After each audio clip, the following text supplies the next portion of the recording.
आपका बहुत बहुत स्वागत है। बहुत दूर बहुत से आए धन्यवाद। हैं, टफ शेड्यूल है। यहाँ जो लोग हेमंत बिस्व शर्मा को बाहर से आते हैं, जो लोग कवर करते हैं उनको हेमंतो दा बोलते हैं, जो लोग इनके साथ हैं उनको दादा बोलते हैं, तो जिन्होंने बीट कवर की है वो हेमंतो दा बोलते हैं। तो हेमंतो दा, इस फाइनल सेशन की शुरुआत में एक शब्द से करता हूँ, खिलौंजिया। ये आपकी कैंपेन थी 2016 की। आपने सोचा था ना उस वक्त कोई इस तरह के स्लोगन का इस्तेमाल हुआ था 2014 में जो हो रहा था, पर खिलौंजिया सरकार आई थी और वो बेटन आज आपके पास है। तो मैं जानना चाहता हूं कि ये खिलौंजिया सरकार आपके उस वादे पे कितनी खरी उतरी है। मैं इतना ही बोलूँगा कि 2016 में बीजेपी का सरकार आया असम में, 2014 मोदी जी का सरकार आए। आज Assam is a much better place to live. अभी आप जो वर्ड बोल रहे हैं खिलौंजिया, इसका इंग्लिश वर्ड है इंडिजेनस। आज हमारे लोगों का असम का ऊपर पूरा दबदबाव है। यानी आप ये कह रहे हैं कि जो आपने वादे किए थे, इमिग्रेशन को, डेपोटेशन को, आइडेंटिफिकेशन को, उस पे आपकी सरकार खरी। देखिए, ये जो इश्यूज है, आप अगर नंबर्स से बात करता है, ये बहुत ही टफ जॉब है। इसलिए असम में अगर आप नंबर्स का काउंट करते हैं, it can go to lakhs, it can go to crores. But मैं इतना ही बोल सकता हूँ कि टुडे इन असम हमारे जो लोग हैं, जिसको आप भारतीय बोलेगा, जिसको आप असमिया बोलेगा, जिसको आप खिलंजिया बोलते हैं, दे हैव रिकैप्चर्ड एवरीथिंग। जो भी हमारे हाथ से चले गए थे, today we have reclaim everything. जमीन से लेकर, पॉलिटिकल स्पेस से लेकर, सरकारी नौकरी से लेकर, जो भी स्पेस हमारा हाथ से निकल गया था, हमने सारे कुछ रिक्लेम कर लिया हूं। हेमंतो दा, आजकल आपको हिंदू हृदय सम्राट बोला जाता है, कैसा लगता है? नहीं, देखिए, सम्राट तो नहीं है, लेकिन हिंदू बोलने से गर्व होते हैं। लेकिन उसका उलट ये है कि अगर आप हिंदू हृदय सम्राट बने तो उसके लिए क्या मुस्लिम विरोधी चेहरा होना जरूरी है? और ये सिर्फ मैं असम में बात नहीं कर रही, आप झारखंड गए, वहां के आप सरप्रभारी थे। मैं पद्मजा जी, मैं आपको एक बात बताना चाहता हूं। हिंदू वर्ड का जो मीनिंग है, आप उनको थोड़ा पॉजिटिवली सोचिए। ये देश में हिंदू है, इसीलिए ही ये देश में मुसलमान है। पाकिस्तान में मुसलमान थे, आज पाकिस्तान में हिंदू नहीं है। ये देश में हिंदू है, इसीलिए ये देश में मुसलमान और क्रिश्चियन है। यही हिंदू का परिभाषा है और उसी के लेके मैं गर्व भी महसूस करता हूं। लेकिन जब आप प्रचार पर निकलते हैं, जब आप राजनीति करते हैं, अपने स्टेट में आपने कहा है कि ठीक है, इलीगल मदरसाज मैं बंद करना चाहता हूँ, मैं चाहता हूँ मदरसा में मॉडर्न एजुकेशन हो। झारखंड में जब आप चुनाव प्रचार पे गए तो आपने कहा कि भाई यहाँ के कुछ लोग आधा इधर वोट करते हैं, आधा उधर वोट करते हैं। असम से तो झारखंड का हालत और खराब है। थोड़ा समय लगेगा, लेकिन जो असम में हम लोग जो भाषा बोलता हूँ, उसको डबल करके वेस्ट बंगाल में बोलना चाहिए, उसको ट्रिपल करके झारखंड में बोलना चाहिए। कोई कम नहीं होना चाहिए। कि इसलिए पूरा eastern India, north east India में हमारा समस्या है। हमारे जो संस्कृति है, हमारे जो देश का जो कल्चर है, देश का जो पॉलिटिकल, हमारे लोगों का जो पॉलिटिकल स्पेस है, ये स्क्वीज होते जा रहा है। और ये आप 51 से लेकर आज तक डेमोग्राफी का चेंज देखिए। आप 1951 में कितना मदरसा थे, आज कितना मदरसा है। 1951 में एक खास रिलीजन का कितना लोग थे, आज कितना लोग हैं। आप अगर पूरा एसेस करते हैं तो आपको यही देखने के लिए मिलेगा कि जो लोग हम भारत का है, उनका हाथों से या हमारे जो स्पेस है वो स्क्वीज होते जा रहा है, और जो भारत में नहीं था उनका स्पेस बढ़ते जा रहा है। ये हकीकत है।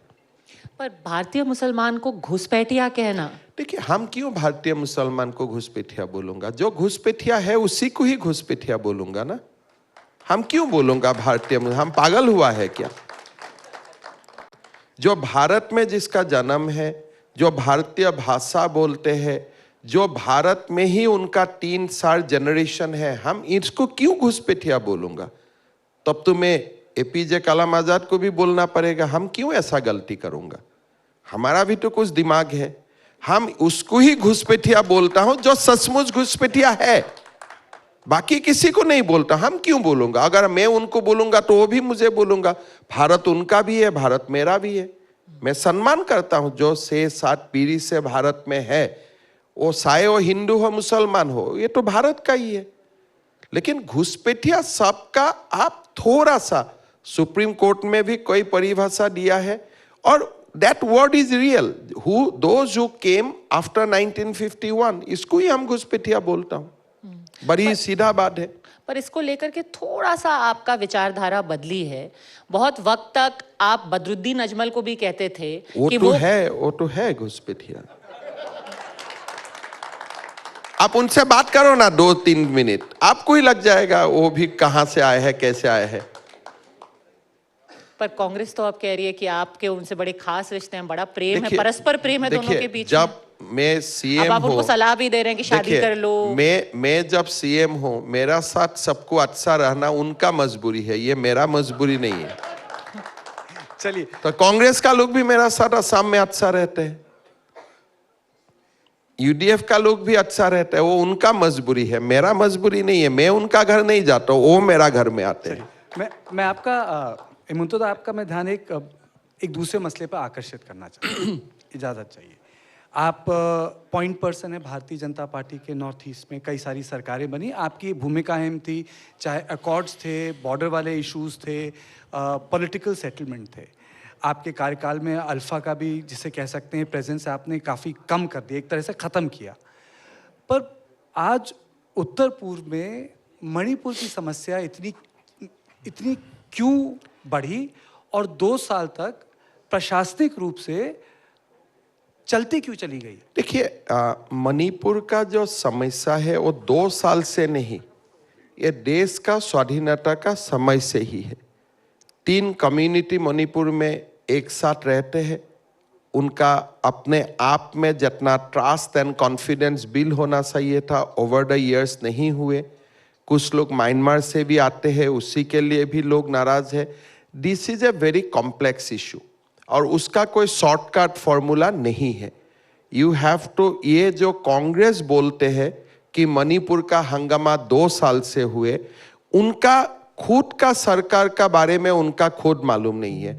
आज जो आप देख रहे थे या देख रहा है, ऐसा 6-7 एपिसोड पहले भी हो चुका है। एवरी 5 years 6 years मणिपुर में ये रिपीट होते हैं। आज सोशल मीडिया ज्यादा है, आज टीवी ज्यादा है, इसीलिए इसका पब्लिसिटी हुआ है। लेकिन 2000-3000 लोग एक ही हादसा में पहले से भी मर चुका है। So it is a collective failure है। आप भारत सरकार को बोलो, मणिपुर सरकार को बोलो, पीपल ऑफ नॉर्थ ईस्ट को बोले कि जो 3 जातियां वहां में रहते हैं, नागा, कुकी एंड मेइतेइज, उनका बीच में जो ट्रस्ट एंड कॉन्फिडेंस होना चाहिए वो बिल्डअप नहीं हुआ है। उनका बहुत सारे रीजन है। मेइतेई लोग वहां रहते हैं, they are not scheduled tribe, Kukis are scheduled tribe. Kukis can purchase land in Imphal, but the Meitei cannot purchase land in Kuki area. So there are many things. So which need a different kind of approach. और मेरा लगता है अभी जो भारत सरकार कर रहा है, फाइनली इसको रिजॉल्व करने का कर रहा है। You give government of India some more time. ये 75 years का बीमार है, लेकिन धीरे धीरे म्यांमार का फेंसिंग का बात हो रहा है। लुतीनू कम्युनिटी को एक अपना जो अधिकार है, अधिकार वहां पास करने का बाद है। Lot of back channel discussion is going on and मेरा लगता है कि अल्टीमेटली जो मणिपुर उभर के आएगा, दैट विल बी स्ट्रॉन्ग और बहुत शक्तिशाली मणिपुर उभर के आएगा। लोगों ने ये अप्रोच नहीं किया था, लोगों ने एड्रेस नहीं किया है। अभी गृह मंत्री जी ने इसको एड्रेस करने का कोशिश कर रहे हैं। ही इज जो सिम्टम है उनका साथ साथ डिजीज को भी ट्रीटमेंट कर रहे हैं, और मैं कॉन्फिडेंट हूं कि Manipur will overcome, give some space. आपके हिसाब से क्या होना चाहिए? आप भी मल्टी एथनिक स्टेट चलाते हैं, आपके भी ऑटोनोमस काउंसिल, एक नहीं कई सारी ऑटोनोमस काउंसिल, में ट्वीट देख रहा था। हाँ। आप लोगों को वहाँ उसमें धन्यवाद दे रहे थे ऑटोनोमस काउंसिल के लोगों को। तो ये आपके हिसाब से मणिपुर में क्या होना चाहिए था और क्या क्या नहीं हुआ, देखिए, ये जानना चाहता हूं मैं। देखिए, because of the politics of Congress हमने पहले सफर किया, बट आज असम का हालत बदले हमारा इतना हालत खराब हो गए थे कि लोगों ने कलेक्टिवली डिसाइड किया कि विल रिजॉल्व हुए। लेकिन हमारे जो लैंडस्केप है, थोड़ा मणिपुर का लैंडस्केप अलग है, नागालैंड का लैंडस्केप थोड़ा अलग है। आप सोच सकता है कि असम हैज बीन बाइफर्केटेड, और सीमा का 72 में असम का विभाजन हुआ, कांग्रेस ने सीमा भी नहीं लिखा, असम क्या है, मेघालय क्या है। तो they have maintain north east in this atmosphere कि भाई थोड़ा कॉन्फ्लिक्ट रहे, लोगों का बीच में नाराजी चलते रहे, and will walk like that, development लेके नहीं जाना है। बट धीरे धीरे धीरे things is becoming much better. Manipur थोड़ा सा, हाँ, हमारे जो एक पूरा we were going ahead with a very different way, थोड़ा सा मणिपुर सेटबैक है। लेकिन मेरा लगता है कि मणिपुर का समस्या बीजेपी ने सृष्टि नहीं किया है, बीजेपी का दिन में नहीं हुआ है। This is on going for last 75 years, mostly Congress is responsible for that. और कभी आप लोग मणिपुर का बारे में अगर समझना चाहेगा तो एक नागा, एक कुकी, एक मैतेई को साथ में बैठा के आप लोग बात कीजिए, and you will know that इसका कितना गहरा है। Issues are very very deep. और ऐसे जो लोग बोलते हैं मणिपुर में आप क्यों नहीं गया, मणिपुर, ऐसे होने से तो काफी सारे चीज हो जाता है। Many things are beautiful from Delhi. अरे 2 साल हो गया, क्यों रिजॉल्व नहीं किया? मतलब क्या करना चाहिए? लोगों को गोलियां डालना चाहिए? लोगों का ऊपर जैसे कांग्रेस ने आइजॉल का ऊपर बम फेंके थे, ऐसे हमें बम फेंकना चाहिए? क्या करना चाहिए? तो this has a way to be handle, and it will handle. Assam 3 दशकों का बाद ठीक हुए ना, so give some time, don't be impatient. यही कारण है कि सारे के सारे एमएलए असम में आके बात करते हैं, वो अपनी बात खुद ऑर्गेनाइज नहीं कर पा रहे। डिफिकल्ट है, तीनों कम्युनिटी को बात करना, एक टेबल में बैठा के बात करवाना भी डिफिकल्ट है। ये इतना इजी लैंडस्केप नहीं है। Nagas is fighting for their rights from last 75 years. Thousands of people have died. Meiteis are fighting for their rights. आज today also मेरा लगता है कि 10 से 15,000 मेइतेई लोग म्यांमार में ही है with arms. कुकी लोग is also fighting for their rights. I think they have also 7 to 8 organizations who are on ceasefire, but they have heavy arms with them. So it is a very different landscape. जो यहाँ से जाके बोल देता है भाई solve नहीं किया, प्रधानमंत्री क्यों नहीं किया। अरे ऐसे इजी होने से तो नेहरू जी भी इसको रिजॉल्व कर लेते थे, राजीव गांधी भी इसको रिजॉल्व कर लेते थे, इंदिरा गांधी भी उसको रिजॉल्व कर लेते थे। आप एक सवाल बस, आपको लगता है जो बीरेन्द्र सिंह कहते थे ड्रग्स इज अ इशू, बहुत बड़ा इशू है? Drugs is a issue, but drugs is not only issue, there are many other issues. मैं आपको जैसे बोला कि there is a issue of with the hills autonomy, there is a issue of decreasing space for the people of the plains, there is a issue of infiltration from Myanmar, there is a issue of demanding more autonomy by the Kuki कि हमें separate administration दो। Meitei League बोलता है no we want to unified Manipur. So there are many contradictory issues, and it is not very easy when tribals fight for their rights. हम लोग जैसा लोग वहाँ जाके रिजॉल्व नहीं कर सकता हूँ। It has to be resolved from the community itself. In fact, मेरा तो दुख लगता है, I feel pity for the commentator in Delhi जो बोलता है अरे 2 साल हो गया क्यों नहीं हुआ। अरे भैया ये 2 साल का इशू नहीं है, this issue is there for last 75 years। कभी गूगल करके देख लीजिए। इनफैक्ट फियर यही रहता है कि जैसे कि आपने बोला असम में भी पीस आने में बहुत वक्त लगा। इनफैक्ट पूरे नॉर्थ ईस्ट में इंसर्जेंसी थी, it's a very tenuous piece.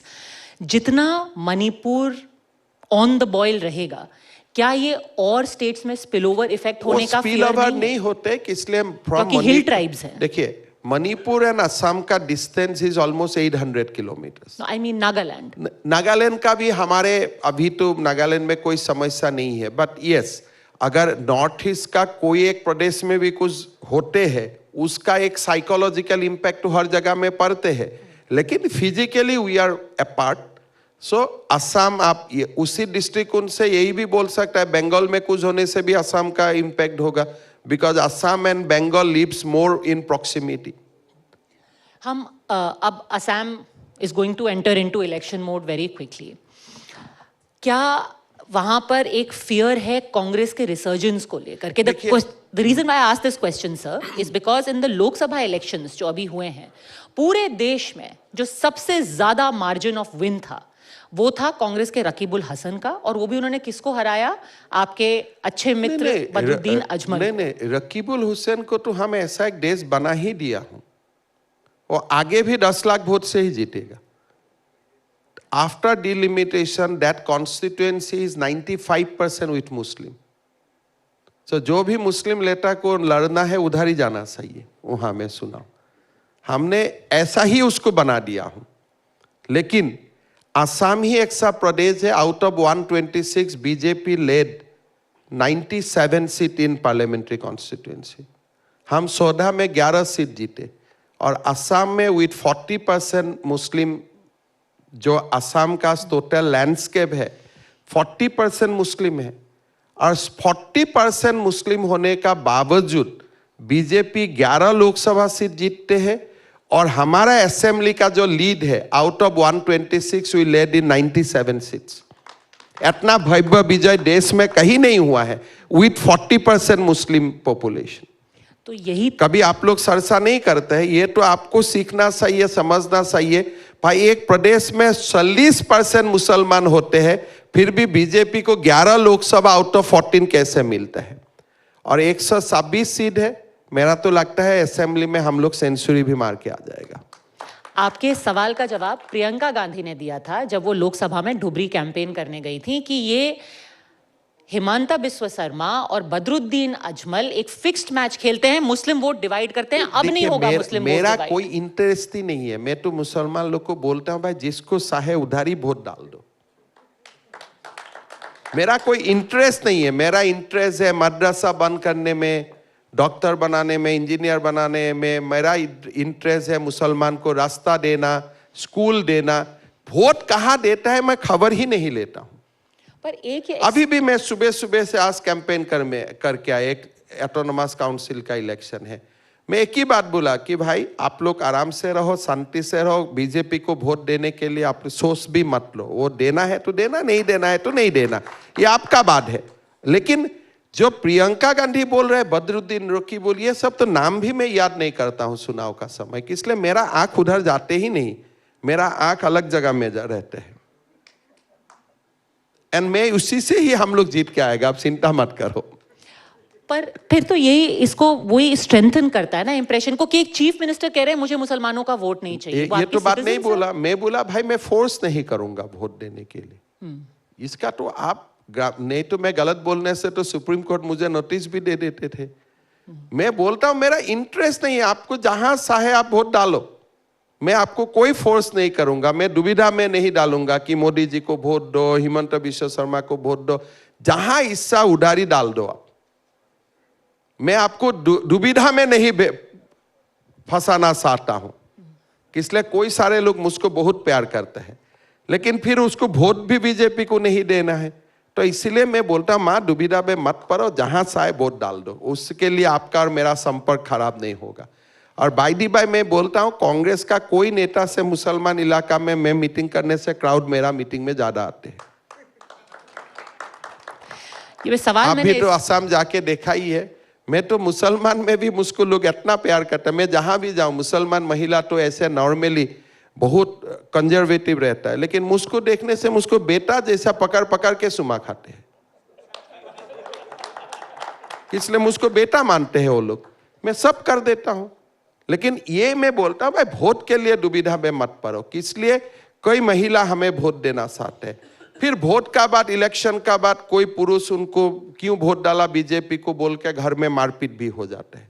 महिला बीजेपी को देता है, हस्बैंड कांग्रेस को देता है, इसीलिए घर में लड़ाई हो जाता है। तो इसीलिए मैं ही खुद बोलता हूं, भाई कष्ट में मत पड़ो, जिसको चाहे वोट डालो, मुझको तो सुनाओ, ऐसे भी जीतना है, मैं जीत के आऊंगा। ये सवाल मैंने इसलिए भी पूछा था क्योंकि अभी 1 महीना पहले आपने एक एसआईटी गठित की। ये अक्सर इल्ज़ाम लगाया जाता है कि एक अल्टीमेट, पहले तो ये सारा मदरसा, ईद, नमाज, ये सब होता है, जब सब एग्जॉस्ट हो जाता है तो एक ब्रह्मास्त्र निकलता है बीजेपी के तरकश से, पाकिस्तान। और अब एक गौरव गोगोई को लेकर के आपने एक एसआईटी बिठा दी है कि भाई पाकिस्तान कनेक्शन है उनकी वाइफ एलिजाबेथ कोलबर्न गोगोई का। देखिए 12 साल पहले काम किया उन्होंने। मैं इतना ही बोलता हूं, पाकिस्तान का साथ अगर किसी का 50 साल का संबंध भी है, वो भी सामने आना चाहिए, because Pakistan is enemy country to us. उसमें तो कोई डिवीजन नहीं है। पाकिस्तान हमारे दुश्मन है, सीधा सीधा भाषा में दुश्मन है। तो अगर पाकिस्तान का साथ मेरा कनेक्शन है तो उसको टेबल का सामने तो आना चाहिए। तो उसमें मैंने क्या गलत किया? अगर नहीं है तो नहीं है, अगर है तो जनता का सामने लाना मेरा कर्तव्य बनता है। क्योंकि वो कह रहे हैं ये नर्वसनेस दिखाता है, कांग्रेस से देखिए, नर्वस है। पाकिस्तान का खिलाफ अगर मोदी जी कुछ करना चाहते हैं, वो नर्वसनेस बोलते हैं क्या? उसको तो देश प्रेम बोलते हैं ना। अगर मैं पाकिस्तान को टाइट करना चाहता हूं तो लोग तो, अगर इंडिया में जो लोग पाकिस्तान का सुपारी लेके बैठा हुआ है, अगर इसको मैं टाइट करना चाहता हूं तो आप तो मुझको बोलना चाहिए कि आपने बहुत अच्छा किया। अगर मैं गलत बात बोलता हूं, which is not in existence, which is not factually correct, then आप मुझको बोल सकते हैं भाई you are doing political mischief। इसीलिए मैं किसी का नाम नहीं लिया हूं, लेकिन आप ही पूछिए कि whether you have gone to Pakistan, whether you are living in India with a salary from Pakistan, आप ही पूछिए ना। आप पद्मजा जोशी काम करता है TV9 भारतवर्ष, इंडिया का चैनल। अगर आपको पाकिस्तान का चैनल आपका तनख्वाह भेजता है, व्हाट डज इट मीन? तो this matter is very very serious. अगर आप बोलते हैं मैं चुनाव का पहले कुछ नहीं करता हूं, if you want to link it to the election, बात मैं करूंगा 6 महीना में क्या प्रॉब्लम होगा? मैं बोला हूं सितंबर में रिलीज करूंगा, लेकिन आपको लगता है उनका साथ चुनाव का रिलेशन है, मैं कर दूंगा। इतना पेशेंट तो मेरा है ही, उसमें कोई प्रॉब्लम नहीं है। But Congress is going to be in big trouble on this issue. Let me speak with all the authority of a chief minister. मैं मुख्यमंत्री का पूरा जिम्मेदारी लेके बोल रहा हूं कि Congress will be in deep trouble. What has been so far with the SIT has so far acquired huge information, and Congress party will be in deep trouble. Like what? The Pakistan connection will be exposed like anything. तो इसीलिए आप भी पूछ लो, अगर चुनाव का पहले नहीं करना है तो मैं चुनाव का बात कर दूंगा। चलिए, मेरा कोई आपत्ति नहीं है, because I don't want to be, ये लोगों को बोलना नहीं चाहिए चुनाव के लिए मुझे क्या चाहिए? लोगों का आशीर्वाद चाहिए। ये सब बात बोलने से हमेशा 2 व्यू हो जाते हैं। कोई लोग बोलेगा ये अच्छा किया है, कोई लोग बोलेगा बुरा किया है, मेरा मुद्दा हट जाते हैं। नहीं, पर आप पे बहुत बड़ा एलिगेशन लगा रहे हैं कि आप कह रहे हैं कि एस्टैब्लिश हो चुका है पाकिस्तान लिंक। मैं with authority of the chief minister मैं बोल सकता हूं कि this is a very deep rooted things, इसमें कोई पॉलिटिक्स नहीं है। जब चीज सामने आएगा आपको खुद लगेगा हाँ सरकार ने ठीक किया है। ये अभी बोल सकता है 12 साल पुराना है, अगर 50 साल पहले मैं पाकिस्तान का साथ संपर्क में हूं, दैट मीन्स आज भी हूं, काट कैसे हो जाएगा? तो this is a big things. बाकी मैं खारगे जी को भी पत्र लिखूंगा कि चुनाव का पहले ही इसको लाना चाहिए कि चुनाव का बाद लाना चाहिए। And that I am sure Kharge is also an analyst, and उस विषय में हमारा कोई डिफरेंस हो ही नहीं सकता है। मैं ऑलरेडी असम में बोल सका हूं कि once SIT complete the reports, I'll share that with Mallikarjun Kharge first and then with the people. And I want to act very fairly. उसमें हमारा कोई आपत्ति नहीं है। हेमंत दा, अभी ये स्थानीय सवाल है, ये बिहार दिवस को लेके क्यों ये विवाद हुआ था? देखिए, बिहार दिवस के लिए असम में थोड़ा तो विवाद हुए हैं, इसलिए असम में एक सोवेनिस्ट एलिमेंट है जिसका पूरा कारण अल्फा का मूवमेंट हुए, और अल्फा खुद जो असमीज नहीं है उनका खिलाफ वो लोग स्टेटमेंट देते रहते हैं। बट हमारा असम का न्यूज़पेपर में इसका कोई कवरेज नहीं हुआ, because people are accustomed to that, people has ignored and people celebrated Bihar Diwas in Guwahati nicely, because Bihar also celebrate Assam Diwas today. यही एक भारत श्रेष्ठ भारत है। लेकिन दिल्ली से मुझको कोई कोई पूछा गया, असम में विवाद हुए थे लेकिन हमने संभाल लिया, बिकॉज हमारा ये मानना है कि असम का भविष्य भारत का साथी है। We can not be two separate entity, और उस चिंता में हम लोग पूरा स्पष्ट है, हमारा माइंड में कोई डाउट नहीं। अच्छा, एक अनुमति मांगूंगा नाजुक सवाल पूछने की। कोई क्या सवाल में नाजुक क्या होता है, पूछिए। सवाल नाजुक भी होते हैं। हाँ। पूछे पद बजा। पूछिए पूछिए ना। क्या पत्रकारों को आपसे डरना चाहिए? पत्रकार को डरना चाहिए, अगर सबको डरना चाहिए, पब्लिक को तो डरना चाहिए, सीएम को डरना नहीं चाहिए, पब्लिक को पत्रकार को डरना चाहिए। नहीं, पर आपसे डरना चाहिए। अरे मैं कौन हूँ यार, मैं तो आज हूँ काल नहीं हूँ, मैं क्या हूँ, मैं तो व्यक्ति हूँ, और 20 साल 30 साल जिंदा रहूंगा फिर मर जाऊंगा। ये तो हम लोग क्या है, हम लोग खुद अपने आप को सोचता हूँ कि we are a big institution. मर जाने का 2 दिन का बाद, शोक सभा का बाद कौन खबर करता है आपको? तो इसीलिए हम लोग से कोई डरना नहीं चाहिए, भगवान से डरना चाहिए, पब्लिक से डरना चाहिए। तो चलिए फिर उसे परिप्रेक्ष्य में बता दीजिए। आपने जो आपका जो एक स्टेटमेंट आया था कि he is not a journalist, he is a. देखिए असम में क्या है, हमारा जो मेन स्ट्रीम जर्नलिस्ट है, ये लोग गवर्नमेंट का ऊपर दबाव बना के रखा है कि पोर्टल का जर्नलिस्ट को आप जर्नलिस्ट ना घोषित किए। तो मैंने इतना ही बोला था कि भाई आप जर्नलिस्ट है या नहीं है, that you resolve with in you, हमको उसमें मत लाइए। हमारा जो लीगेसी मीडिया है और टेलीविजन है, ये लोग सरकार को ज्ञापन देके रखा है कि पोर्टल का कोई रजिस्ट्रेशन नहीं है, रेगुलेटरी अथॉरिटीज नहीं है, तो इसीलिए पोर्टल को जर्नलिस्ट नहीं माना जाना चाहिए। तो मैंने बोला भाई सेटल बिटवीन यू, अगर आप लोगों का बीच में जो भी निर्णय होगा सरकार will agree to it, because this is mostly आपका इशू है, वो मेरा इशू नहीं है। तो रजिस्टर्ड पॉलिटिकल पार्टी का लीडर्स को भी हम पॉलिटिशियन मानता हूं, नॉन रजिस्टर्ड पार्टी को भी पॉलिटिशियन मानता हूं। सब पॉलिटिशियन का बीच में तो कॉन्सेंसस है, कौन पॉलिटिक्स है कौन पॉलिटिशियन नहीं है। लेकिन असम में जर्नलिस्ट कम्युनिटी में वो कॉन्सेंसस नहीं है। ये लोग बोलता है भाई लीगेसी मीडिया में तो आप प्रेस काउंसिल जाएगा, नेशनल मीडिया टेलीविजन में आपका फोरम है जाने का, लेकिन पोर्टल में कुछ लोगों का कंप्लेन होगा तो लोग कहां जाएगा। तो इसीलिए it is a matter between them, हमारा उसमें कोई नहीं।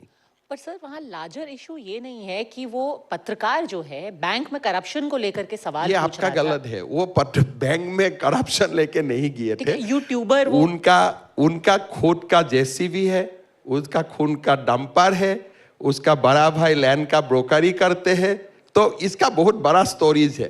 तो ये जो लोग दिल्ली में आके स्टोरी बनता है, मैं वो सब में कन्फर्म नहीं करना चाहता हूँ, बिकॉज छोटे इशू होते रहता है।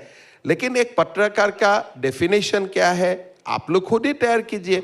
ए जर्नलिस्ट, जहां तक राइटिंग का इशू है हम आपको कुछ नहीं करूंगा, लेकिन in your private life if you run a hotel and वहां में कुछ प्रॉब्लम होते हैं, then can you ask for the journalistic cover for that. तो बैंक में वो लोन लेने के लिए गया था, एमडी को दबाव बना रहा था कि हमें पैसा देना चाहिए। एमडी ने हमें कंप्लेन किया है, nothing, he has not gone there to cover any news. उनका पहले भी न्यूज नहीं था, आगे भी न्यूज नहीं है। और मैं बोलता अरे बैंक का खिलाफ क्यों लिखते हो, मेरा खिलाफ लिखो ना, आपको तो कोई अरेस्ट नहीं करेगा। क्योंकि इसमें लार्जर नैरेटिव जो है वो ये है कि असम से लेकर के, गुजरात से लेकर के, कश्मीर से लेकर कन्याकुमारी तक अब बीजेपी को लग रहा है कि जहां जहां हमारी सरकार है वहां पर हम फ्री फॉर ऑल है, कोई बोलेगा। अभी आपको तो मैं इनवाइट करता हूं, आइए पूरा मेरा खिलाफ असम में लिखिए, आपको कोई कुछ अरेस्ट नहीं करेगा, और आपको मैं स्टेट गेस्ट भी डिक्लेयर कर दूंगा। डेली मेरा खिलाफ लिखते हैं। ये तो बहुत ही इसलिए ये तो बहुत टिपिकल असम में देखिए, there is a hostile group to us, मैं आपको अभी बोला था असम का डेमोग्राफिक जो डिवीजन है, वो डेमोग्राफी से डॉक्टर्स भी है, इंजीनियर भी है, प्रोफेसर भी है, इंटेलेक्चुअल भी है, राइटर्स भी है, और मेरा खिलाफ पन्ना भरा के रखता है वो लोग, लेकिन मैंने किसी को कुछ नहीं किया हूं और करना नहीं सही है। I don't have authority to do anything. मैं मानता मैं बहुत डेमोक्रेट हूं, उसमें कोई इशू नहीं है। बाकी स्टेट में कुछ हो रहा है, I don't know, I am not aware of that, but ये जो असम में घटना है ना, इतना बड़ा घटना है, ये तो एक यही इशू है भाई, आपने जाके बैंक का मैनेजर को धमकाया, बैंक का मैनेजर ने आपका ऊपर एफआईआर डाले, सरकार कोई एफआईआर नहीं डाले। आपका ये जो रवैया काफ़ी उदारवादी है, आपको नहीं लगता बाकी मुख्यमंत्रियों को भी आपका जैसा उदारवादी रवैया अपनाना चाहिए? अगर भारतीय जनता पार्टी उदारवादी नहीं होते हैं तो दिल्ली में बैठ के जो दिन रात मोदी जी को गाली देते हैं वो लोग कैसे भारत में चलते रहते थे? कितना कितना बड़ा पत्रकार नाम लेने से आपको अच्छा नहीं लगेगा, वो तो मोदी जी को सुबह से शाम इतना भी बोलते हैं कि मोदी जी का मतलब जितना खराब हो सकता है सुबह के शाम तो वो भी बोलते हैं, लेकिन सब तो मोटा ही हो गया है, कोई तो पतला तो नहीं हुआ है मोदी जी का समय। मैं अभी नाम लेने से आप बोलेगा मेरा कॉलीग का नाम मत लीजिए, लेकिन आपका एक एक कॉलीग का मैं नाम ले सकता हूं जो दिन रात मोदी जी का नाम दिन रात गाली देते हैं। Last 10 years I have observe, वो लोग तो मोटा ही हो चुका है, कोई तो कम तो पतला तो नहीं हुआ है। ये तो एक गलत बात हो रहा है। कांग्रेस का समय जर्नलिस्ट कम्युनिटी का ऊपर जो फ्रंटल अटैक था, बीजेपी कुछ भी नहीं करते हैं। कौन सा जर्नलिस्ट को क्या किया बोलो, खाली लिखते हैं सोशल मीडिया में। मान लीजिए आपने कुछ लिखा है तो मैं आपका खिलाफ थोड़ा 1-2 शब्द लिखता हूं, बट बियॉन्ड दैट कौन सा बीजेपी का समय में कौन सा जर्नलिस्ट को आज तक फिजिकली, मेंटली या अदरवाइज किसका ऊपर असॉल्ट हुआ है? आप बताइए। आप मुझे एक एग्जांपल दीजिए कि मैं तो कह रहा था कि आपका उदारवादी रवैया अपनाना चाहिए सब लोगों को। नहीं, हम यही तो बोला था कि कर रहे हैं। इतना उदारवादी है, इसीलिए हमारा कार्यकर्ता पूछता है आप इतना उदारवादी क्यों है? किसी को तो कुछ करो, लेकिन हम लोग तो कुछ करते ही नहीं हूं। आप बोलो कौन सा जर्नलिस्ट जो प्रधानमंत्री मोदी जी का खिलाफ लिखते हैं, किसी का आज तक अरेस्ट हुआ दिल्ली में? किसी को हमने कोई अलग तरीका से किसी को कहीं में प्रेशर डाले? किसी का घर का सामने कभी डेमोन्स्ट्रेशन हुए हैं? There are so many. मैं आपको इतना ही बोलता हूं ना, जो घर में बैठ के यूट्यूब चैनल चलाता है वो लोग तो जर्नलिस्ट भी नहीं है। उनका घर का सामने तो कम से कम हम जाके तो विक्षोभ कर ही सकता था, लेकिन आज तक तो कोई बीजेपी का कार्यकर्ता गया नहीं है। एक सवाल बनता है, हेमंत बिस्व शर्मा कौन है and how do we define his politics? उनकी पॉलिटिक्स क्या है, वो किस पे खड़ी हुई है? अभी जी। मेरा एक ही पॉलिटिक्स है भाई, असम का थोड़ा झंडा ऊपर रहे पूरा देश में। और कभी असम से सेंटर में भी स्टेप इन होगा? अभी असम का झंडा असम में ही ऊपर कर रहा हूं, बाकी तो मोदी जी देखेगा, मेरा क्यों टेंशन लेना है उसमें। जो बाद में आपको टेंशन नहीं लेना चाहिए उसमें टेंशन नहीं लेना चाहिए। इतना घर में टेंशन है, आप क्यों असम में है, आप क्यों ये सब में टेंशन लेते हो? ठीक है, बिल्कुल हम टेंशन नहीं ले रहे हैं, लेकिन सितंबर में आपने प्रॉमिस किया है कि आप एविडेंस के साथ एक बड़ा खुलासा करने वाले हैं। ये कोई मीडिया सेंसेशन में नहीं करना चाहता हूं, but again I am saying कि SIT has acquired very very important evidence. आप समझ सकता है कि भारत का संसद या भारत का चीफ मिनिस्टर का बेटा चुपचाप अटारी बॉर्डर से इस्लामाबाद जाते हैं, किसी को घनक भी नहीं पड़ते हैं, and he stayed there for 15 days। Airport में जाने से पकड़ जाऊंगा तो इसीलिए आई गो अटारी बॉर्डर से। वहां कौन आपको वेट करता है once you cross the border? I am just given you a hint and there are many more things to come. Bharat का ही संसद अगर खुद अप्लाई करके अपना बेटा का सिटीजनशिप भारतीय से अलग प्रदेश कर देते हैं, अलग देश कर देते हैं, व्हाट डज इट मीन? अगर आज मेरा बेटा को, मैं संसद हूं और मैं भारत सरकार को अपील रिक्वेस्ट लेटर लिखता हूं कि मेरा बेटा का नागरिकत्व मैं सरेंडर करता हूं और मैं मुझको फलाना देश का सिटीजनशिप करना है, what does it mean? Will you do that as member of parliament? So I have just given you 1 or 2 hints. There are many more things to come, and Congress party will be in a huge problem. मैं hint दे रहा हूं, अभी से वो लोग ठिकाना काट ले तो उनके लिए अच्छा है. Okay, it will be tested in law. Mr. Himanta Biswa Sarma, thank you as always. Thank you so much for being here with us. Thank you. Thank you Himanta ji. एक बार जोरदार तालियां हो जाए हिमंता बिस्वा शर्मा जी के लिए, असम के मुख्यमंत्री.